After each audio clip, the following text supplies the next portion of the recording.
অত্যন্ত লজ্জার কিছু গরিব মানুষ তারা কিছু সুযোগ পেত, যারা পিছিয়ে পড়া মানুষ তাদের সুযোগের জন্য মমতা বন্দ্যোপাধ্যায় চেষ্টা করলেন,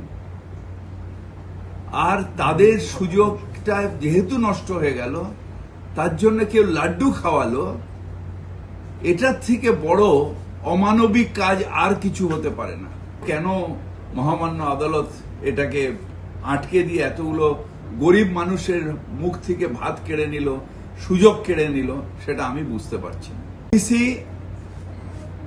যদি দেখেন, যারা প্রান্তিক, যারা একেবারে গরিব,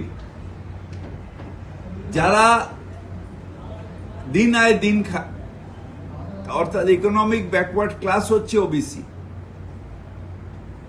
আমি নিজে ধুনিয়া ওবিসি ক্লাস, কিন্তু আমরা ওবিসি নই। তার কারণ আমরা ক্রিমি লেয়ার, যাদের বাড়িতে চাকরি হয়ে গেছে, যারা ইনকাম ট্যাক্স পেমেন্ট করেন, যাদের রোজগার ভালো, তারা কিন্তু ওবিসি ক্যাটাগরিতে থাকলেও তারা ওবিসির মানে নথিভুক্ত নয়, বা তারা তাদের ফ্যামিলি কোনো পায় না। আমার ফ্যামিলি পাবে না ওবিসি। গরিব মানুষও ওবিসি, মুসলমান গরিব মানুষও OBC. Economic backward class society, তারা হচ্ছে ওবিসি। তার মধ্যে তাদের হয়তো পূর্বপুরুষেরা এইরকম মিনিয়াল কাজ করতেন, যে কাজ করতেন তার বেসিস ওবিসি। এসটি এবং এসসি যেরকম আপনার জন্মসূত্রে মানে একটা ক্লাস এসছে, তাদের ইকোনমিক লেয়ার নেই, কিন্তু এই ক্রিমি লেয়ার নেই, কিন্তু ওবিসিদের ক্রিমি লেয়ার আছে।